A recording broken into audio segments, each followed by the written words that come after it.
Here we are, folks. Hey guys, it is Scotch for Dummies Thursday night. What's going on, people? 4 dummies in the house. Man, it's Cheers. good to be back. Good to be Cheers, back. everyone. That. I don't know about you all, but I'm Good thirsty. to see you boys. I'm thirsty. Yep. Man, tasting whiskey is so good, isn't it?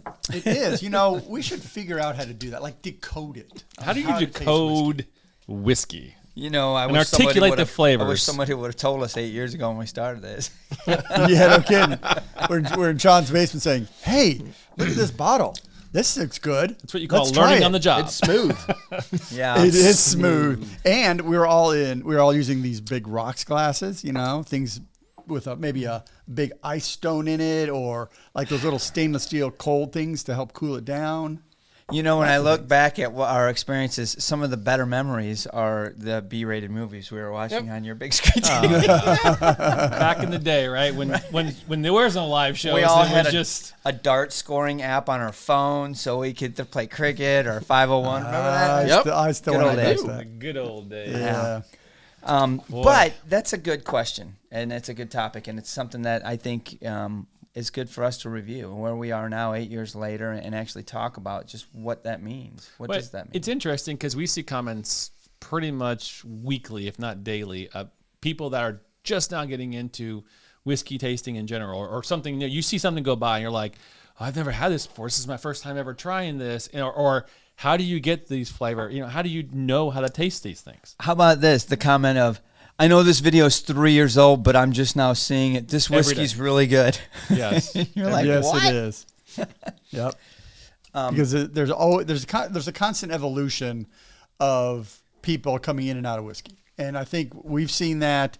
I think the people that follow us have seen through that. I mean, we've done it. That's why we're re-reviewing whiskey, because the bottles have changed, and we're doing some blind tastings that, we tasted 8 years ago. If you go do the YouTube algorithm and you pull up Deanston 10 or whatever, and it's an 8-year-old video, you're gonna go, maybe not. But what we're gonna talk about tonight, about how to decode those notes and things, is good any time of the year, all along, and it will kind of get better as you do it, quite honestly. Right. So if you were to teach a newbie, someone who's unfamiliar with whiskey, this might be like intro class, right? This might Exactly. be the 101. Yep. Right. And we've talked That's about a where you lot of start. these topics before, but let's put it all together and get it out there. Well, let's have some fun. You guys got something in your glass? I do. I have a little Yeah. something. I'm gonna- is it time to pour in? Well, I'm gonna pour some of this camps. We were looking at this this bottle before the show, and I wanted to start. It's actually a single grain, and that is interesting to me. So It's I'm actually pour really this. done. It's done well. I'm glad you poured me a non-peated whiskey. So I know, yeah.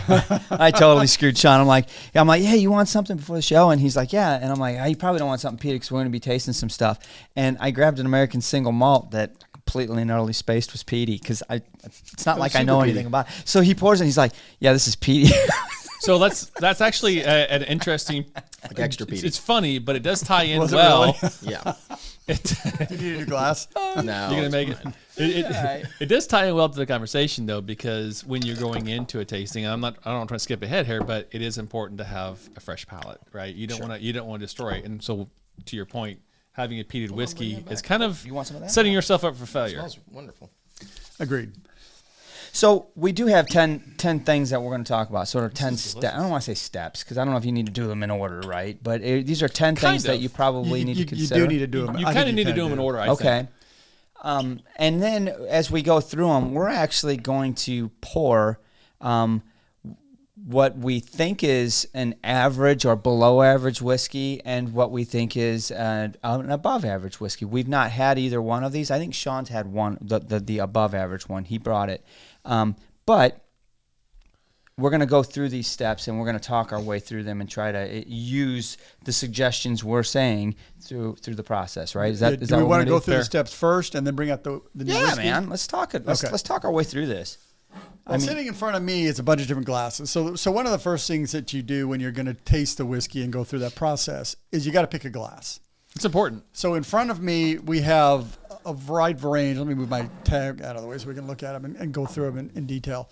A lot of these are variations on a similar theme. There's a couple things that we'll talk about later about when to get the aroma of the whiskey and how to taste it and things like that. But glasses we have here essentially vary by the shape opening relative to the bowl. And so like a big rocks glass like this, it's a big wide opening. It's great for dropping a big piece of ice into for a whiskey that you like with ice. But again, without narrowing that neck down, it doesn't give you a very, it doesn't concentrate the nose of the whiskey. Mm-hmm. So advantage and disadvantage. But what we've got here, we've got some Comparative glasses, which are basically little wine glasses, for lack of a better word. Okay. Yeah, like a tulip glass. Guys, please jump in. I'm just going to go through this and start talking. They're sitting in front of you. They basically look like a wine glass that's really narrow, maybe an inch and a half at the top. So it really focuses the aroma and the vapors coming out of the whiskey. Other ones are bigger tulip glasses, and they vary by diameter from about 3 inches, 2.5 inches to an inch and a half. But what they tend to do is they have a kind of a big open bowl with a narrow top, and that allows you to spread the whiskey on the inside surface of the glass, give lots of air access and volatile access to it to allow you to really explore the whiskey. Because quite honestly, what percentage of whiskey flavor is nose? Probably 90%. Yeah, it's a very high percentage is nose. So as you bring it to your nose or bring it to your lips, having all those flavors concentrated right at your nose really super important. That's why if you're sick or anything like that, it's hard to. Not you should drink whiskey, but it's hard to smell anything. Yeah, there's in other words, there's really no wrong glass here. Whether you do a Comparative glass, whether you do a Glencairn glass, whether you do a kind of a squat tulip glass, whatever, it doesn't matter that much. But at the end of the day, when you not just whiskey, we're talking on just liquor and spirits across the board. There's a glass made for a reason for that, for wine, for mixed drinks, highballs, all that. There's a shape that's specific to that for a reason, and when it comes to whiskey, it can make a difference. And if you're going to set yourself up for success, I will say that some of it's marketing and some of it's just personal preference, right? Yes. Like what glass is comfortable in your hand? Do you like a heavy glass? Do you like a lighter style glass? Do you like a really small, like some of the really small opening glasses? I don't like to drink out of them because it's kind of a pain. But it's great for nosing, you know? And so if you just want to get the nose on it, like that little Comparative glass, I think would be great for a nosing, but I'm not trying to drink out of it. Yeah, it's really hard. It is hard. You kind of do look pretentious drinking out of it, right? You're like, you go way up. Well, where's the caveat? You get that onion glass. So talk about that onion glass that you have. Yeah. So I'd noticed them. This was years ago. I'd noticed them, cool glass, and it was hard to find. And actually, it was handmade from China of all places, but it's got a very long stem. Looks like a wine glass, but at the top of the stem is just a bowl, like a fish bowl, that then closes at the very top to like a 1-inch opening. Oh my gosh! So you get all these vapors and smells that just circle around in that bowl, and then they come out through that real small opening. It's great for nosing, but yes. You're not royal pain in the ass to drink out of. Great for swirling because you can't hardly spill it. Yeah. Right. And it looks really cool. It's just delicate, and I mean, I'm glad I got it, but I don't drink out of it. So is it fair to say then, though, if tasting a whiskey is more through the nose, having something like that really helps give you more flavor versus one that's a normal Glencairn? So that's a good question. I think when it comes down to glassware, and considering everything that's been said, Sean made some great points too. It actually comes down to the right balance between all of it, right? So what's giving you the proper nose that you want out of it, feels comfortable and feels good to drink out of, right? I mean, because it's almost like, you're picking a character in D&D. You only have so many points. You get, So do you want a small opening to you? I'm just. You've got to find the balance for you. This is subjective. The whole topic is subjective, right? Yeah. And as we go through more topics here, we'll talk about glasses because other glasses are better at looking at visual examination, which is the next topic you go through. I think you got to pick your glass and then you do visual. I think it's interesting though, like, because what would you call this glass here? This is like a stem Glencairn. That's honestly one of my favorites. I like drink it because it's fun to hold. It doesn't feel like it's tiny. You can do one of these things, not keep it warm, etc. But to your point, I think I do like the smaller ones. It's kind of nice, especially when you have something that you're going to let sit for a long time that's high ABV because you can still not lose it. It's almost like putting a cap on it.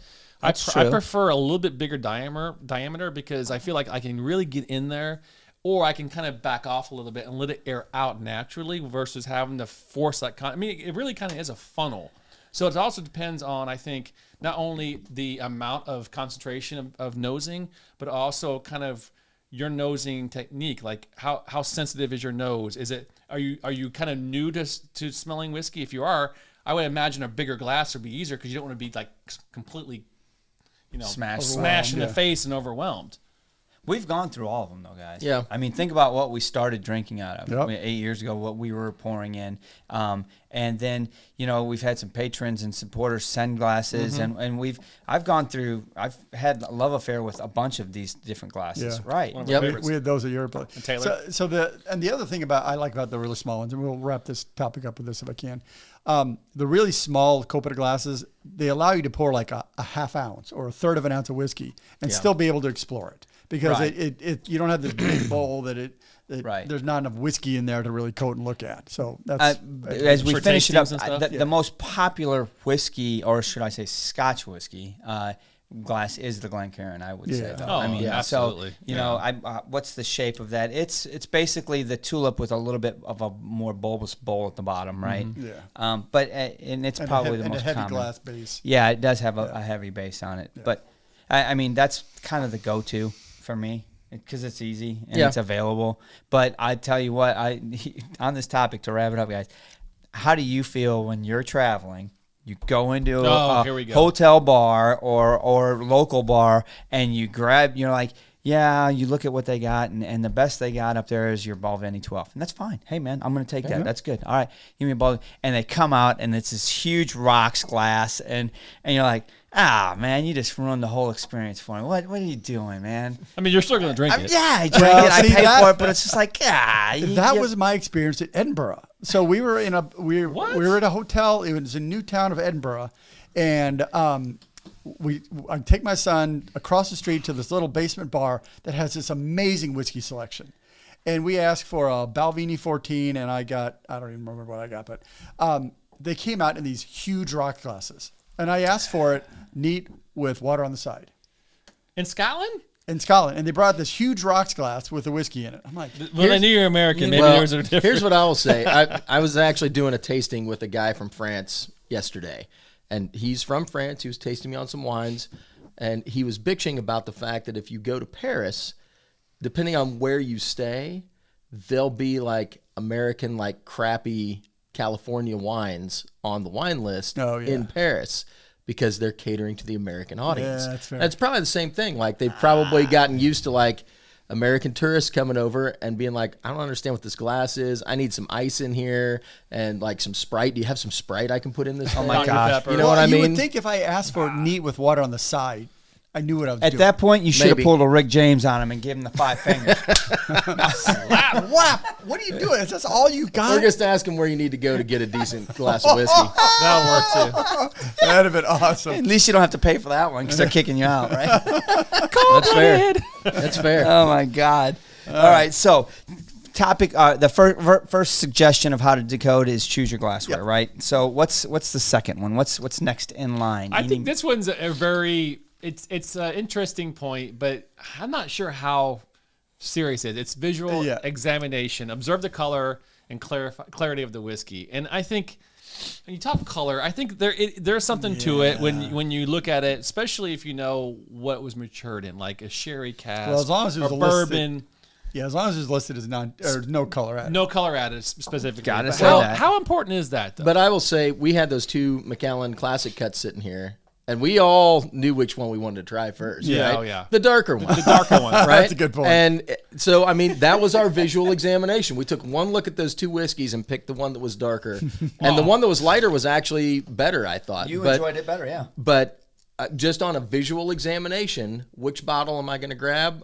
I'm going for that darker one because it's probably got more sherry flavor in it. And that's why E150 exists. Well, so Yeah. you, to your point, if I pour you, or I set 2 bottles out, you don't know what they are, and you see a gold one, and you see like a coffee one, like Edwardauer. Yep. Which, that is I'm very taking much of the an Edwardauer indication every day. of a colored Yep. enhancement here that's going to make you go, But I mean, it depends on what you know. And Now is it fair?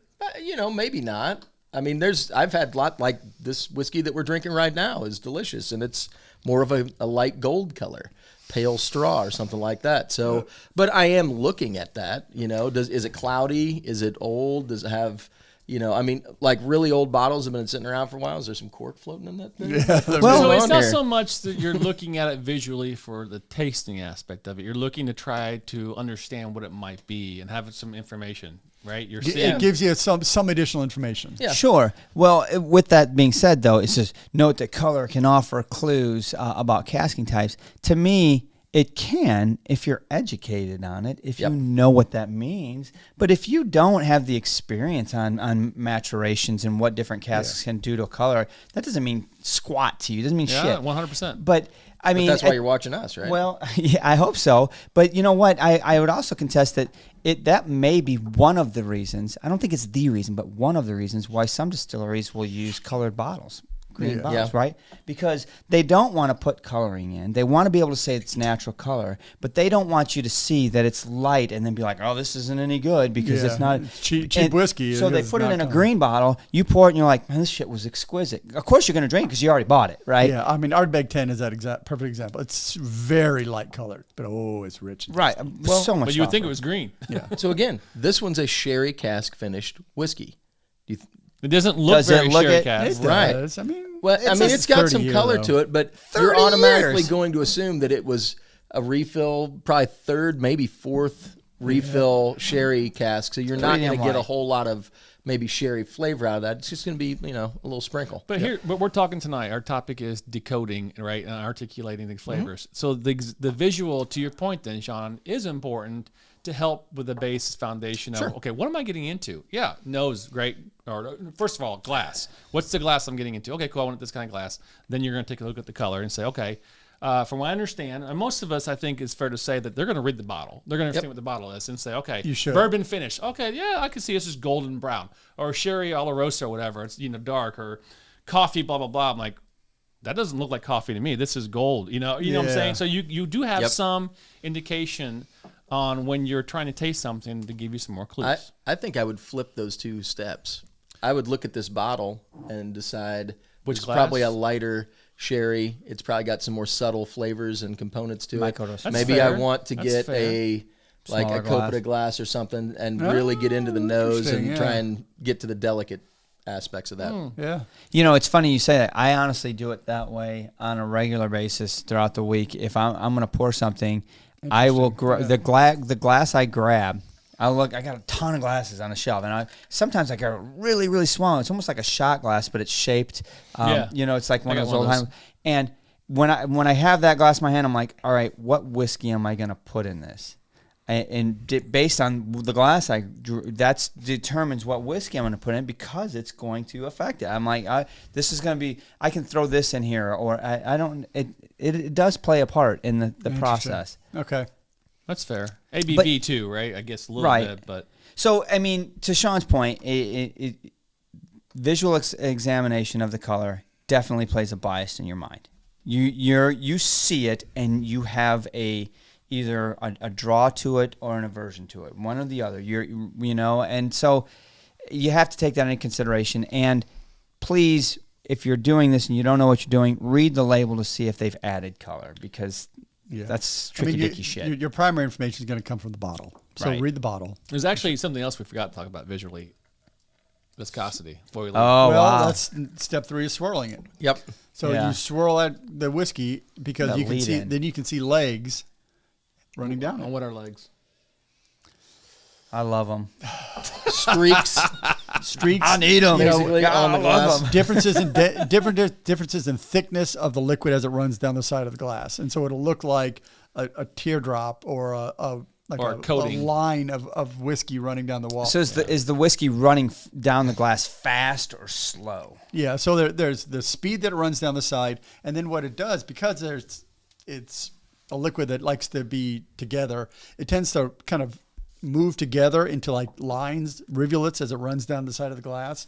And those kinds of rivulets and things will tell you about the viscosity of the liquid, the alcohol content. There's lots of things. I've not really done enough work to understand, to be able to decipher that well, but you can learn differences about the whiskey, like how much essentially sugar content, or, how thick and oily the whiskey is. It's like by Dr. Scotch those is in the legs. house all of a sudden. I know. That's a really good topic in the fact what determines the viscosity of a scotch, of a whiskey. Oh, that's a great good question. question. That's a really good question. Uh-huh. If only we had someone in the white coat. I don't know. Hey, That seems like a still shape / where they make the cuts kind of thing. It right? is. It's It all that. does. You're right. It really does. So it's about alcohol content affects it. It's about how many oils and fats are pulled into the whiskey from the cask.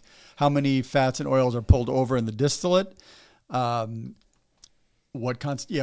much do they dilute the whiskey after they pull it out of the barrel? How long does it stay in the barrel? All those kind of things affect those other compounds that are in the whiskey that will affect the viscosity or the thickness or the, how oily and things it is. So we're really looking at that for things like mouthfeel and It's more information. things like that. More information. Which, honestly, all that plays into the flavor of it. The mouthfeel can definitely have something to do with how it tastes. Oh, for sure.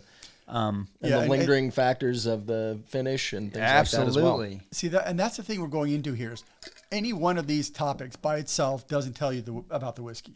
Right. But when you layer them together, it gives you a full picture. Right. And that's what I think we need to understand. Color tells you some things. The bottle tells you some things. The glass you're using tells you something. Swirling it and the viscosity tells you another thing. And all those together put that picture together in your mind. So these are all tiles on the Wheel of Fortune puzzle, and then when you flip them all over, all you got to do is read oh it. my I'll goodness. take a B.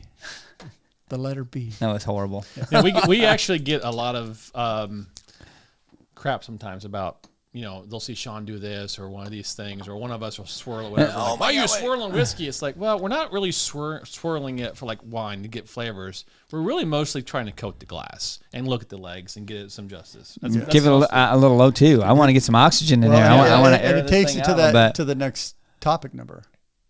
What is that? Swirling. Nosing the aroma. Knows the aroma. Well, you're swirling the whiskey for the same reasons that you're swirling wine.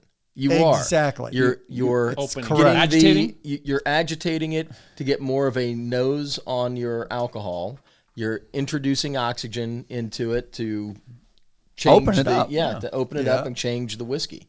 Exactly. And then I put a cap on it. Let it sit for a little bit. Yeah. Right. Yeah, and so the next number 4, and we're probably running way behind time. No, but we're not. We're number looking 4 good. is We're looking good. nose the aroma. So you bring the glass to your nose and you inhale. And every person that drinks whiskey has a different technique for nosing the whiskey and nosing that aroma. Well, Sure. yeah. So This is probably a topic we may talk for you a could do while a on whole here. topic on nosing whiskey because do you smell the top of the glass? Do you smell the bottom of the glass? Do you use one nostril, both nostrils? Do you breathe in at the same time? Yeah, I mean, Mouth open, mouth closed. Mouth open, mouth closed, all those kind of things, and that's going to be a personal preference. But what that does is that's your first, exposure to the nectar that's in there. Right. And I like to do kind of like what Sean said, right? Usually what I'll do is swirl around a little bit, take a quick nose, and like, oh, that's nice. Put a cap on, let it sit there. But normally, I'm going to go in about probably half dozen times and smell. And it's going to change a little It bit. does, yeah. Before Sure I does. taste it. And most of our reviews, if you watch us, we don't taste it right away. Well, Sean does, but we don't taste it Well, right away. but I nose it first. But I want to nose it, and then I taste it because I want to get in there and taste it to see if I'm getting on the nose what I get on the palate. And so I really like to nose it quick, get a taste, get an initial impression of the whiskey, and then I'll go back and nose it several more times to see if the nose has changed after that initial sip, or if a lot of it is very consistent. Sometimes you get stuff on the palate that you don't get on the nose, or vice versa. And so I like to kind of explore those aspects of it. Yeah. Yeah. Well, I mean, it really is an introduction. Like Yeah. your first introduction to what is this? Who is this? What's going on in here? To me, that's the first point where I'm like, okay, what am I dealing with? Yeah, I've judged it, I've graded it, with color and swirled it around, looked at the legs. But once I put my nose in, I'm like, okay, now I got an idea who and what you are. And sometimes the ABV just knocked the shit out of you, right? You're like, whoa, goddamn. And sometimes right away, this is a great whiskey. Yep. Sure. And sometimes, after doing this Yeah. for 8 years, how many times, guys, have you gone in and be like, oh, this needs to open up? I mean, it's- yeah, it's guys, tell I- just on the man, nose. Once a week.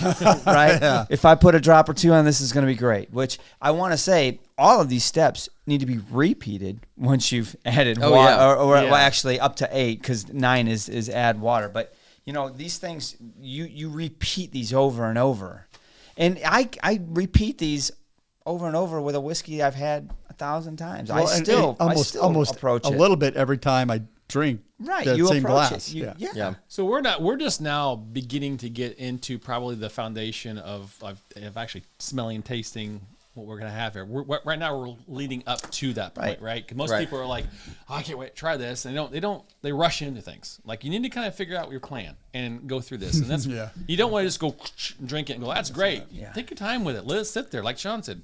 Put a cap on it. Let it kind of stew some more, right? And so after you smell it, so what's some of the things you guys do? Like you mentioned earlier, like different ways you come into your nose, right? Up and down, take it away. I mean, I kind of do one of these rolling techniques in my nose Yeah. when I go in there, and I'll come away a little bit.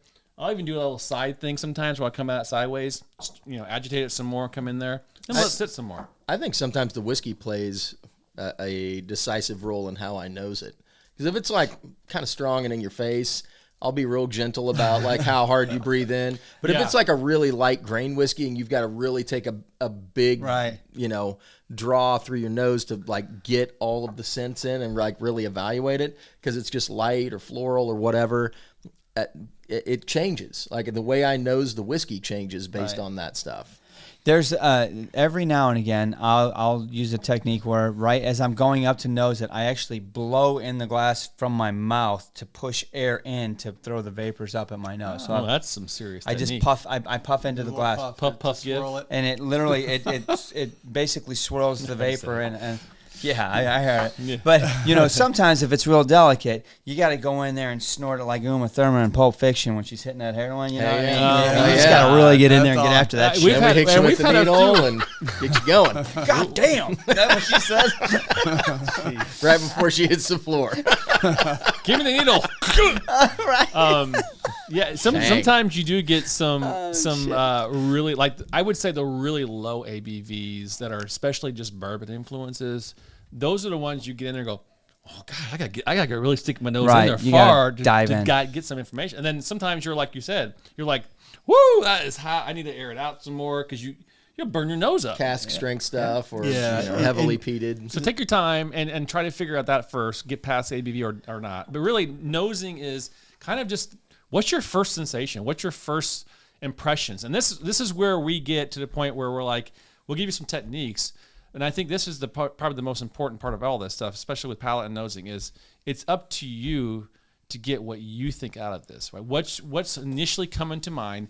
It's great to have the bottle. I think the bottles they always do a decent job of kind of giving you Sure. a ballpark of flavors. Some of and it's nosing. marketing. Some of it's marketing. Yeah, sure. But at the end of the day, don't go, and I think this is probably where people struggle the most is like, I can't get that smell. I can't taste the green apple. Yeah, you All right? can. You can, but don't worry about that. What are you smelling? Are you smelling shoot? Are you smelling watermelon? Are you Right. smelling Black licorice. wacky taffy, purple? But it doesn't matter what it Purple is. drink, whatever. Just let go of your mind and don't focus on that, and just let your senses do their job. Yep. In other words, in the infamous words of waiting, play around with it. See what you come Yeah. up with. Well, I mean, it's going to be Is this movie quote night? it's, I mean, it's Jesus. personal experience, right? Like the stuff that you taste from your childhood, like burnt toast or Or whatever. marzipan. Juicy Like, fruit. what- Yeah. It's going to be whatever's in your Right. experience. If you've never had marzipan before, then you're never going to get marzipan because you don't know what it tastes like. And that was us 7 years ago. Hell yeah, it was. And actually, the whiskey that is above average tonight that we're going to walk through these steps with literally list marzipan as a note. No, you should have told me that. That would have been a good Yeah. The fact Easter that it's egg. on the box, I'm like, God damn, that's awesome. So for those of you that don't have a lot of experiences, I was going to say, when do we want to hit the whiskey? Well, we got to Well, pour it let's here. and let's say, get through the next, run like, through these. because to me, the right. next 4 steps are all. I think kind they're all one kind of step, right? together, yeah. All right, so let's hit the next 4. I'm gonna knock these out. I'm gonna list them, and then we can talk about it. So it's gonna be taking an initial sip. So you take that sip, you draw it in, you kind of wash it around, and you start to explore the flavor. Now, as part of that, you talk about aeration, whether you kind of like breathe in and things, and we'll talk about that in a little bit. Then you decide whether you want to swallow or spit it. Now, Don't be a quitter. None of us. This is a PG show, Mark. No, it's not. We're drinking whiskey. We typically swallow the whiskey here because we want to feel that finish of the whiskey. Yeah. Whereas it rolls back into the back palate of your tongue and in your throat, you want to feel that how it affects all the tissues in your Oh your my mouth. gosh! You've I'm gotta go through all that. so not saying anything. Yeah, You know what? I mean, so and- this is sipping, aeration, swallowing, or spitting, and then feeling that finish of it. Right, but I can attest, if you're going to an event, right, where there's You're- a whiskey, yes. you're spitting, because You can't. I've tried to not be a quitter, and you failed. end up quitting because You you're on failed. the floor, right? Well, and your palate gets burnt out. Like, let's It be sure honest. does, I mean, yes. if you're there to really experience the whiskeys, you can't consume drink all of them. No. You just can't. You're going to burn yourself out. So, spitting is, in some instances not a bad thing, but for just like general drinking of the whiskey, I feel like you have to drink it to get the experience of the whiskey. You do get more of an experience if For you sure. go ahead and just I drink think- it and swallow it, because you do get the finish, the long finish. You get the experience of it. Absolutely. I was just gonna say the same thing. I don't think I've ever technically spit. I've always had a small taste of something, maybe a hair more. I'm very careful about, because I know the damage and after. then pour the rest out. Yeah, and I pour the rest out. I just dump it because dump buckets, right? It's easier to do that because you want to. I mean, to Andrew's point, you want to appreciate the full flow. And are we talking about that at all? There's a whole flow when you taste whiskey. Yep. I mean, to me, the initial nosing and the initial sip kind of go together, and I think I talked about that. Like I'm trying to compare what I smelled to what I'm getting on my palate as I'm taking that first sip, and how it's progressing as you're letting that roll all the way back on your tongue. Like, what do you get? You have to be very conscious of, is it spicy on the edges of your tongue? Are you getting like vanilla on the roof of your mouth? Like, where are those flavors playing out? Kind of how are they affecting your palate?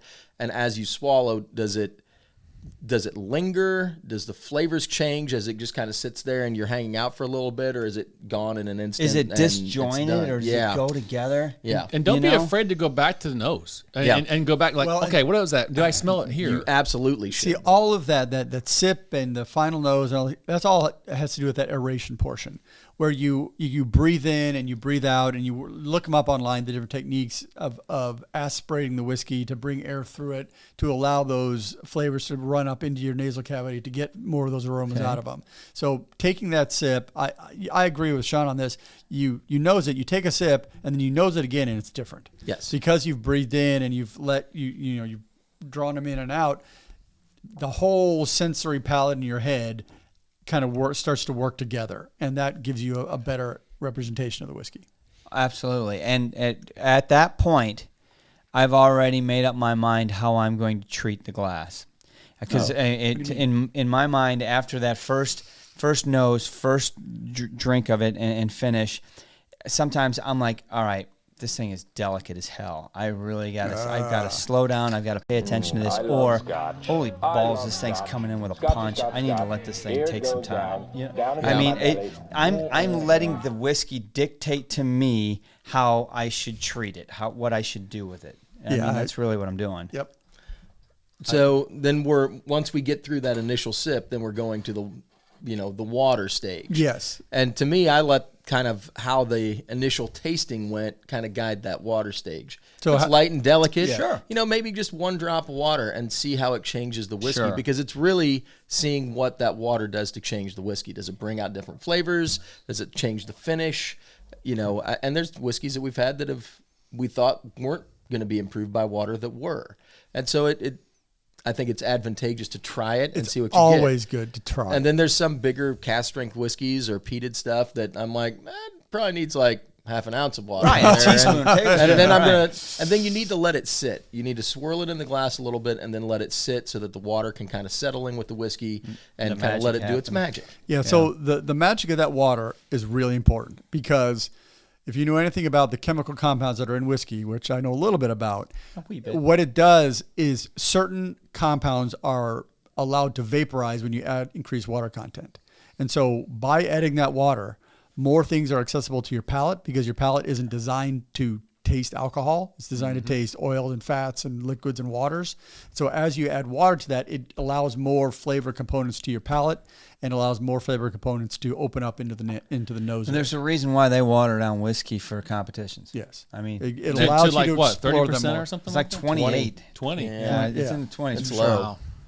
So that water is no joke. It is true. Now, depending on the quality of your palate, sometimes when you get a whiskey that's 40% ABV, it may not be the greatest. By adding water to it, it just dilutes it, and maybe you don't get as much out of it doing it that way, but you still need to try it, because what you're going to do is you're going to pour like a half-ounce pour. You're going to do this process with it. You add a couple drops of water. If you ruined it, you add more whiskey to it. Yeah, you it's can't not lose. like you're going to take a huge glass of whiskey and like fill it up with water and then say, oh, I wasted all that whiskey. And especially if it's a couple ounce or a half ounce, just dump it and start over if you need to. Yeah. There's a lot of ways to do that. Don't be afraid of wasting your whiskey. If you're trying to explore it, Right. with Now, it. if it's a bottle that, is a staple on your bar, it's something you've had, this is your 10th bottle of it, you don't have to go through that No. process. You know how you like know to exactly drink how that you like whiskey. it. But, I mean, dude, we've all done it. We've all had the glass in front of us going, man, water's going to kill this. I know water's going to kill it. And you pour the water on it just to see, because you got to do it. And you're like, it's fucking dead. But I've also had some where I'm like, this is going to kill it. And I'm like, this is really good now. Wow. Yeah. I didn't even It's like like, it before well, this brought up happened. some sweetness to it. Yep. It's like, oh, Right. just what it needed. Yeah. I think the key there though is water is your friend. And I think that we've said that for years, and I can't emphasize it enough more. It's like, don't be afraid. Always, always, always try something with water if you've not yet, because it will. Sometimes you get 2 whiskeys for the price of 1. I mean, many times. Yeah, that's true. Because it's 65% ABV coming in, and you get to water it down to, 50. I mean, it just speeds up the process. If you get a 61% ABV whiskey, and you need to let it sit there for a good hour sometimes for it to waft off that ABV in order to really get down there and get some of that cast maceration or some other things that you're missing, because the ABV is just kicking your ass, punching you in the face. Water speeds that up and gives you that quick, hey, get out of here, ABV. Let me get into the foundation of what we're talking about I want here. the oils and the Right. other Yep. compounds. Yep. Yep. All right, so that was all the way up to feel and finish. So let's recap real quick from the beginning. So we've got choose your glassware as number 1, visual examination, swirling, nose the aroma, right? Yeah. Initial sip, aeration, right? We talked about those a little bit. Swirling, the swallow or spit. I mean, that's kind of Tonight we're gonna be You drinking. should probably decide that one before you take the sip. Yeah, I think you're probably gonna swallow, and then feel the finish.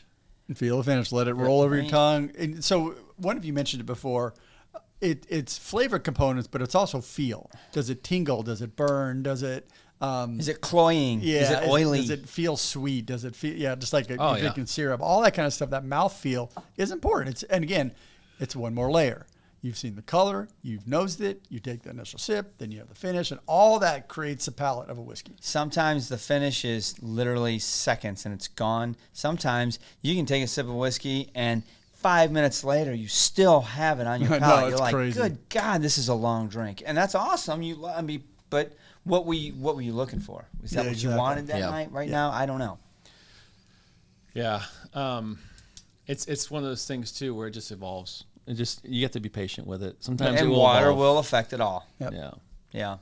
So the last 2, we've got add a few drops of water, right? We touched Talked that. about that, yeah. And honestly, I think after you've added a few drops of water, you probably need to back up to step 3, right? You don't be Oh, that's afraid good to point. repeat Yeah. these steps, Even 2. multiple because times. the water, The visual. depending on if it's Right. chill filtered or non-chill It can filtered. change the clarity. and- It Yeah. could get For- cloudy, absolutely. Yep. One of the things I love doing, especially in high ABV whiskeys, if you watch and put it up to light when you add those first Oh, couple that's so drops, cool. it almost looks like a mirage. You actually see the whiskey start swirling, and it gets like a mirage. You can see shit's going on in there. Yeah, it's Right. actually Chemical it's a Right. a phenomenon called Schleering. Schleering. What? When you have two different liquids and you start to mix them, and there's density differences, and it creates this.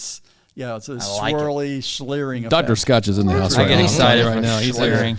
It's a new word. Yeah. I like it. All right. Schleering. So the last step is Comparative tasting. Is how to wrap it all up, and mind you, this is definitely subjective. It is. all of this is subjective. Well, most of it is subjective. But comparative tasting, what does comparative tasting mean? So one of the things we talked about doing this show tonight, we wanted to do some whiskey tastings where we have we want to go through this. So we talked about it. Now let's actually go through them with a whiskey or two whiskeys. That we're And having. We tried this, but yeah, we're going to. Are we going to have Sorry, that go ahead. plastic Keep jug? going. Yeah. Keep going. So sorry. So what we're going to do is we're going to have a couple whiskeys. I don't know if we're going to do them in series or do them in parallel because this talks about comparative tasting. I don't know how well it's going to work, but one of the things I talked to these guys about beforehand is to know what a good whiskey is, you have to have bad whiskey. So you have to, in some ways, spend some time with whiskey that maybe isn't your key component, and we're gonna go through and see what we got here. So We're choosing glasses. One of the whiskeys we want to try. This is a plastic handle, Now, plastic handle, a VAT 69 Gold, of course, Andrew picked this one. blended Scotch whiskey. VAT 69, You know they make baby. smaller bottles of that. Do they? Yes. Yeah, They but absolutely you do. can't This even is the only buy one I- one smaller because that was only $5 for that This one. is So the only who's one- drinking those bottles? This is the only one I could find is VAT 69. So I got Fallon. this VAT 69 was because this was highlighted in Band of Brothers. Right. Oh, VAT 69 was. Not the gold not version, but gold VAT version. 69. And they But didn't have the plastic handle back then. No. they didn't. So I got this for that. It has been opened. We have drunk a very little bit out of it. It was a very popular bottle. It in- was in the and 40s. it's a classic blended whiskey. All right. It's and so we're gonna say and so my opinion is because it's inexpensive and it's a big bottle And it's probably plastic. not great whiskey. It's not going to be one of those high end whiskeys. Caveat: we have been surprised many times. Correct. Sure. And so this happen. this would be one end of the flavor profile. Now I'm not. I threatened to do Johnny Walker White Walker for this No, part we of it. said no. Not doing it. Not But doing that it. one is on the end of undrinkable whiskey, which you don't need to It's, taste. it's cleaning. So polish. what we're going to say with this one, you're not going to expect all these rich flavors and colors and all this fancy. It's a whiskey that's designed to be blended. It'll have a flavor to it that can add components to whiskeys, a Scotch and soda or something like that. Some other flavor components, but it's not designed to be sipped. It's not designed to be explored and all this kind of stuff. But going through the steps that we just went through, Could we? We're gonna Of course we can. evaluate it. We're gonna go Yes. through those on this whiskey, good, bad, or indifferent. This is how you do it. Yep. And you know what? Once you've experienced this level, we got another bottle that we're pretty confident is a higher level, different level. and we'll see what happens there. It's the same process. So we're kind of skipping step one, choose your glassware, because we just had random. We're choosing one of these glassware. We randomly it's selected. even got a pouring thing on it. So Andrew got he got a Glencairn. Drew, Okay. you got I'm like going to use this one for the good whiskey. Let me have that other glass. I don't like the. Which one you want? This one? Yeah. I'm using the same glass for both whiskeys. I'm just going to rinse them out. I'm using a sort of it's kind of a large Glencairn without a base. It doesn't have any stem at all. It's got about a 2-inch opening at the top. I'm using a Glencairn closet. It's actually one of the glasses you get from the Peat Monster set. If you went and bought the Peat Monster, I don't know which version of it, but Oh, is it really? Oh, yeah, a because gift it's got the set. Peat Monster. It's a Oh, gift nice, set with nice. Peat Monster. I have the really narrow. What did you call this glass? Copita glass. Yeah, Copita. the Copita. The Francis Sean's Ford Coppola. nervous about the plastic handle with a port. I'm not a fan of the. Sean's force like, I haven't valve. touched one of these since college. Everything about this makes me nervous. All right, so Yeah. visual. So step one, visual examination. Visual, very light, Light, very very colorless. light. Probably it doesn't. So Actually, it's lighter in the glass than it is in the bottle. I'll give you that. so this is a blend of 100% Scotch whiskeys, 40% alcohol by volume. So what do we know by Aged for a that? minimum of 3 years. It actually has an age. Well, that's Scotch. It's age aged for a statement. minimum So- of 3 So years. they could call it Scotch. Yeah. So really, step one is reading the bottle information. Yep. Know what you're getting into. Yeah. You probably already did that if you bought it. So this is blended Scotch, which means it has malt whiskey and grain Grain whiskey. whiskey in it, yep. Okay. Okay, so we're looking at it gold light, right? Very light. very, Super almost light. very, very clear, almost clear, right? Swirling around, it doesn't seem like Not it's very viscous at all. Not a whole lot of- viscous, not much legs going on. Sort of We're runs coating right the- down. Coating the glass, yeah. I think Sean's Like like, bad sounds like it's diarrhea. very low ABV, it right? does. Yeah. So nose, guys. not Next oily. step, nose.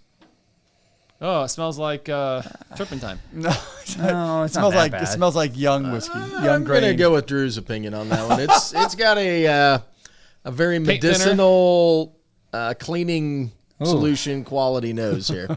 So, honestly, all right. So I've nosed Let's it go through probably. this fast. I've nosed it trying probably to. 4 or 5 times, and in those 4 or 5 noses, I've gotten a different nose every time, and it's been an evolving nose, right? So, the very first nose I thought was okay, and I hear Drew say turpentine, right? And then I hear Sean say I agree, and it got there. It did. It got lighter and thinner and lighter and thinner, and almost literally like I was going to use it to take paint off. And so right there, in my mind, I've already got an got an expectation. association? I'm sorry, So- but I've already been biased towards it. It's hard to come in open-minded now. I do smell. I'm getting a little bit of more floral now. I mean, it up front when I first took that initial nose, Boom. it's a lot. Yeah. Well, again, you got to let it air out. But now that it's set in the glass and I've swirled it a little bit, it does have a little bit of a floral nose to it. So I've hit my nose like sideways, in and out. It's very low, so I can get in there and get a nice smell to it. And I'll say I still strongly have more of that chemical smell, but there's something, and I mentioned it earlier about don't be afraid to say things. I say I'm known for that. Steamed broccoli is a smell I'm getting on the nose. So a little vegetal. Yeah. I honestly, I get a little bit of a rose note on it. Yeah. So one of the things that's really helpful for novices and Oh, us this is a alike great call and out. everybody. is using a whiskey wheel. So a whiskey aroma wheel that you can get online. You can Google it and find a whiskey wheel and print Print it one out for free. Because these things are great because they give you the terms that you're looking for. So if I'm thinking a really light whiskey, so for example, on this wheel, in the center they have the main characters. They have fruity, they have floral, they have grassy, cereal, fainty, which typically are the like a black tea or tobacco. You got peaty, and then you get into some other ones that you get from a cask like nutty and woody and spicy and winey and things like that. So those are the main characters. And then as you go out the wheel will give you more detail. So under fruity, there's citrus, and then there's lime, lemon, grapefruit, tangerine, orange peel. So those are the kind of things. And you just look through the wheel and you say, so you're talking floral and you got rose. So, that's one of the things, and you can check that on the wheel. Right. And then go through that process of finding different flavors. And if you want to up it from the free wheel that you can print offline, you can buy kits, nose Yeah. kits, Yeah, which those are nice. and they go from anywhere from 10 to 80, 88, or what the kit you've got is incredible. I mean, and if you want to train yourself to be able to identify smells, aromas that you don't catch on a daily basis, that's the way to go. But Yep. I've got a buddy that is a pretty good bourbon head, and I was teaching him some Scotch stuff, and I pulled out a flavor wheel. He's like, "What the hell is that?" I'm like, "You've never seen a flavor wheel?" He's like, "No." And so I printed it out and showed it to him, and we started doing a couple tasting. He goes, "Oh my God, this is amazing! Like it's like a freaking blueprint." It is a blueprint. so, all right, we've done. Go to the tasting. cigarettes. Have now? you done the initial test? None of your descriptions sound appetizing. Did you say cigarettes? This smells like cigarets and steamed broccoli. Who wants one? It smells horrible. It's a goddamn American Legion. No, I'm kidding. You're not kidding. It smells like a VFW Oh my God. after 2 in the morning. Oh. I mean, have you tasted it though? I just taste it. It doesn't taste as bad as it smells to No. me. Honestly, like I've had bottom tier scotches. I had an expectation going in, right, of some of the like modern blends that this isn't that. No, like it's actually not bad. It's really pleasant. It's light. There's a little bit of maltiness in it. Really light, but I would argue it's predominantly grain. It is. It's but very I would say grainy on the nose. On the nose, The very thing grainy. that I was expecting, especially on the nose too, is that it would be like really disjointed, super grainy, like cleaning chemical, and just kind of off-putting. Because that's what I get on a lot of modern blends like this. And this one is just like, yeah, it's fine. There's nothing off-putting about it. It would be great as a Scotch and soda. It's pretty sweet. I get a lot of honestly sweet. really add nice. a little water to it. I think I think doesn't your need point it, of blend with like a cocktail. I think that's a really good comment with this. perfect what It's it's a designed great for. companion Yeah. to something else. Yeah.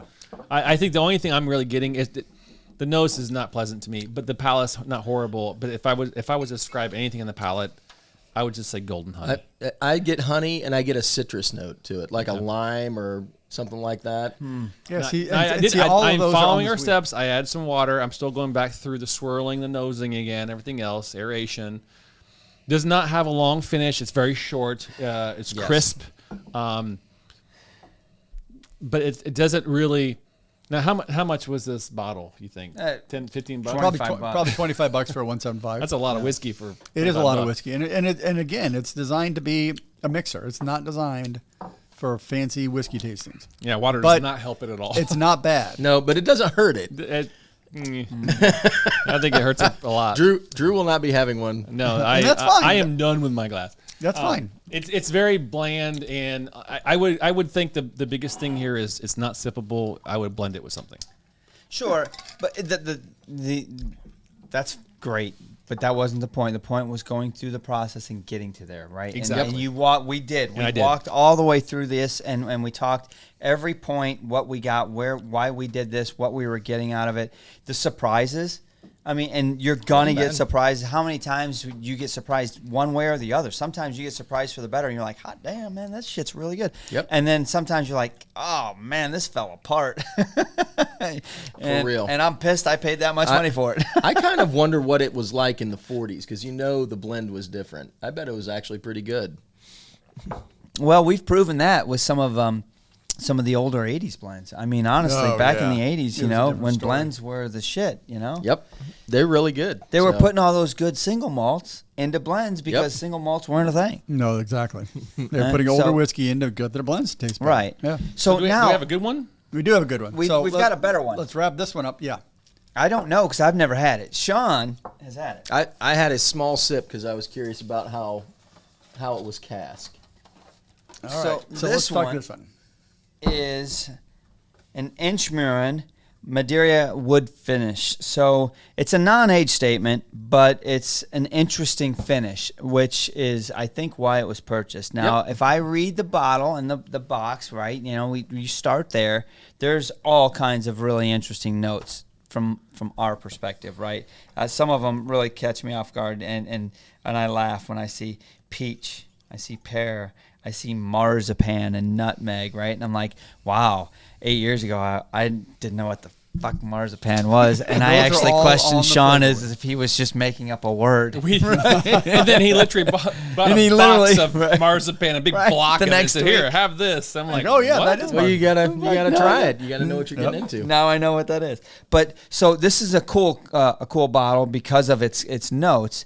Non-age statement. I don't know what. Well, what's the ABV here? 46. So we have to assume. It is Well, non-chill filtered. non-chill It's marked as It non-chill says filtered. non, which is awesome. So this is non-chill filtered, 46% ABV. We cherry don't finish, know right? if it's got Madeira. color. Madeira Does it wood. have coloring or no? So I don't think so. it doesn't say. It looks fairly dark. So the weird thing is what Shit, I what can't is read it. Madeira wood? So no, it's a Madeira cask. So Madeira wine. But they call it Madeira wood finish. So what is So- that? I would say it's the same thing. Well, it's not like they can put you can't put. Well, you can put staves Madeira in- cask. I think it's just their words. Did word, they- word did- play. weird way Did of they just saying put it. a bunch of Madeira sticks or You woods? can't. Well, oh, that's right. You can't. Not, Not Scotch. gotta according be to a the cask. rules. Maybe they poured it down a Madeira stave on the way to the Those little staves you can buy on Amazon. Honest- a Scotsman honestly, pissing down a freaking. Pour yourself some of that to see what it tastes like. So I bought this bottle mainly because you don't see a lot of Madeira finishes. Yeah. Madeira is an interesting, fairly flavorful wine. It's a Full body? fortified wine. Yeah. So you're thinking like, It's a light sweet wine, though. yeah. Right? I mean, it But it's got can flavor, be. yeah. It Not can be always. actually fairly heavy, but like, how long did they let this sit in the cask, and how much flavor did it extract? Ooh. Right, and so that was mainly why I bought it, and I hadn't had an Inchmurin, so I thought, why not? So these are all those layers. You're looking at the visually. We're looking at the color. We talked about that. But again, we're reading the box. We're looking at where the distillery is. What did they finish it in? Because all that adds layers to that experience with the whiskey. We're swirling So- it. We're nosing it. We're trying to different You know- aspects of it. The glassware. I'm not going to talk. We got glassware. So visual examination. I can argue both sides of the the added color, the E150, right? People are adamant against it. I get it. But if you're a master distiller and your whiskey tastes a certain way, you know it does. You're sitting in your blending house, and this has the wonderful taste that you want to bottle. But you know people associate that taste with a darker whiskey, and yours isn't as dark as what they associate that with. You add the 150 of it because that's what they think it should taste like when it's that color. So they're matching the taste to that color. Or there's so many different reasons. I guess it depends on the ratio, because we have done a couple of shows where you can taste E150. There is a taste to it, but it has to be a lot. Yeah, a shit ton of it. A lot. And I don't know it's that not takes that much. You're going to taste it in normal coloring. But to the point, let's get back to the tasting. We've done the glass, obviously. So, visual, swirling. So if you look at the legs on this one has much. So it's a little more oily. It's hard to describe. Yeah, exactly. It's hard to describe. So when you do that, run it up the side of the glass and let it run down. All the rivulets that run down, the way it groups. Well, the fingers. That's a better term. That run down the side will tell you some things. And this one has lots of fingers around the glass. It's almost like the other one didn't really. It just kind of went all down at one. It didn't really group up into those little. It's almost like condensation running down a window. Exactly. Yeah, that's exactly I would what say this is probably, if I were to grade that on a scale of 1 to 100, the last whiskey we had was like a 10, and this is like a 75. Yeah, I would I've agree. definitely seen more viscous than this, but it's definitely got legs. So what does that mean for you? You means you're going to get something with a little bit more thickness when you thick come in, and right? oily, meaty. and probably will have a longer finish, but maybe not. Possibly. Definitely more mouth coating. Mouth coating. Mouth feel. Absolutely. That's where I was thinking. So onto the nose, and I'm immediately getting some fruits. And Sweet fortified wine. Yeah. Actually, I get like tangerine and some mango. Some dates. It's got like a nutty quality to it. Yep. So you said tangerine, and before you said it, my mind was saying blood orange.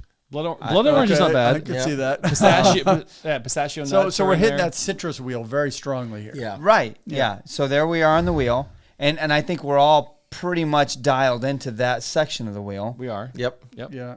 The wininess. Right. Quick initial sip, guys. Okay.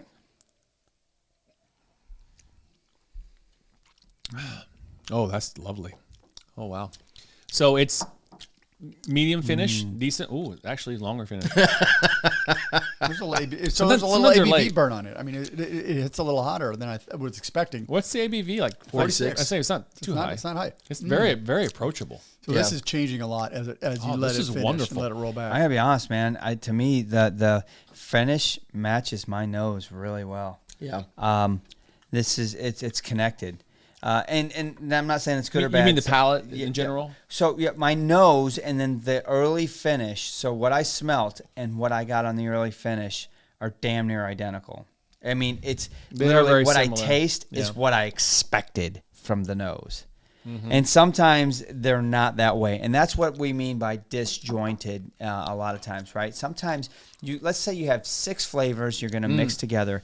Do they blend together well and do they flow? Or is it a bunch of hard edges where it's like this and then that and then this and it doesn't work together? That's disjointed. Right now, I'm liking the matchingness of what I smelled to what I'm tasting. It's got some complexity to it. It's fruity. It has a little bit of spice to it that I didn't have in the nose. That's there in the palate. I think that this is one that it would be nice to have a little bit more time with it. Yeah, it needs some water too. It could use some water. We'll to open get there. Up more. We'll get there. That's one of the steps. But right out of the gate, delicious dram.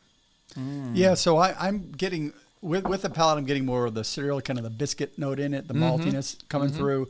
Do get the citrus still, but also some of that some ginger spiciness. It kind of Is that the Madeira? Mouth tingle. I don't know what that is. It may just be the distillate. not usually. More sweet, isn't it? Madeira to me has got like a sweet, nutty palate to it. Nose, and that's I get where I'm that. getting that almond, what they call marzipan. But it really, like to me, you really get the Madeira in this. You do. I mean, agree.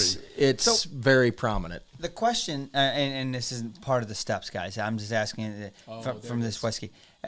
Madeira is a pretty bold flavor, so it's not something that you want to finish for a long period of time. You're not gonna mature for 12 years Madeira. No. Right. Because I mean, even the bottle says Madeira finish, and so I for my own education purpose, I want to know how long they matured. That needs water. How long they finished it, right? Because to me, I'm getting the point that you can definitely over finish in Madeira. This is for sure. The problem I'm running into with this is there's a lot of alcohol burn in it, and I'm afraid it's hiding a lot of those. That's water, baby. Sweetnesses. Water That's exactly why I'm adding Bring that water in. And So- not a ton. So let me ask you though, on feel and finish, did you guys get any cloying? Did you get oily? No. Did you just get middle of the road? middle. I'd Of say road. middle of the road. Yeah. It didn't have the. It's creamy though. Yeah. Sure. Almond butter almost. I'm kind of anxious to see what the water does to it, though. Let's do it. Let's get into water. I'm not going to go a lot because it's Doesn't only 46, actually does not hurt it at all. 46%. I think it actually enhances the almond flavor. I put a decent pour of water in mine. It definitely brings up that nutty wow. flavor. So on the box, they said marzipan and nutmeg. There you go. Nutmeg. Those are, and I would say those are two flavors. Well, I'm you were getting. talking about a little bit of spiciness earlier. Yeah. I'm with Andrew, though. I think ginger. I don't really get a whole lot of nutmeg in it. I don't get nutmeg. Maybe at the end, at the very end of the finish. See, this is where a flavor wheel really helps you because on this wheel, there is a nutmeg leg on the wheel. But around that, there's coriander, there's black pepper, there's cloves, there's ginger. So there's all these things. Does this taste more like nutmeg to me, or does it taste more like coriander? So- and you can kind of start thinking On the Definitely flavor not wheel, coriander. though, on the flavor wheel, nutmeg is only separated by ginger by black pepper. They're very close. I mean, it's Yeah, it's pretty close. Yeah, so that's the beauty of having a wheel. It allows you to kind of put those Dissect words it in your mind to help you think about it. I don't think water damaged No, it it in didn't. any way. It's so much. It's a delicate, lighter whiskey with the water, and I think I like that. Let's rehash tonight's episode. So we kind of talked through kind of decoding and articulating flavors, right? And I think the steps that we went through, I think, are fairly generally, specific to what we're talking about. And then we just went through specifically the last one, really kind of a quick run through of our normal kind of flow, and it does fit into the steps that we discussed. Absolutely. Right? You talked about glassware, which we always kind of, let's be honest, we always go Glencairn. We almost Pretty always. much, yeah. But everything else we do consistently every single time. So if if you're getting into tasting whiskey or really anything, it's kind of important to know some of these steps to really kind of help you articulate some of those things.